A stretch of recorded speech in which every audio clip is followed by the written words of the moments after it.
जंगल में एक प्यारी सी चिड़िया रहती थी। चिड़िया जंगल में भरपूर खुशी की जिंदगी गुजार रही थी। वो जंगल के फूलों की खुशबू, फलों की सोगत और परिंदों की आवाजों से लुत्फ अंदोज होती थी। का एक दोस्त भी था जिसका नाम बबलू बंदर था। एक दिन चिड़िया और बबलू जंगल के दूसरे किनारे गए, जहां खूबसूरत जगह मुंतखब करने के बाद वो वापस आ रहे थे कि रास्ते में अचानक एक बड़ा सा सांप नजर आया। सांप ने इनको देखकर डरा दिया और वो जल्दी से एक दरख्त के पीछे छप गए।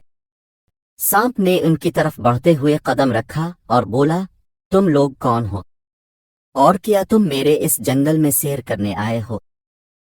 चिड़िया बहुत डर रही थी, लेकिन बबलू ने हिम्मत करके बात की और कहा, हम सैर करने और दोस्ती करने के लिए आए हैं और उम्मीद करता हूं हमें आपके साथ दोस्ती करके कोई परेशानी नहीं होगी। सांप ने दोनों को ध्यान से देखा और फिर मुस्कुरा कर बोला, अब दोनों को जंगल के नए दोस्त के तौर पर खुश आमदीद कहता हूं। मुझे माफ करें कि मैंने तुम्हें डराया। इसके बाद सांप ने चिड़िया और बबलू को जंगल की सैर करवाई और उनको अपने दोस्तों के साथ मिलाया। चिड़िया और बबलू ने सांप के साथ जंगल की तमाम खुशियों को लुत्फ अंदोज किया और वो तीनों एक दूसरे के लिए बेहतरीन दोस्त बन गए।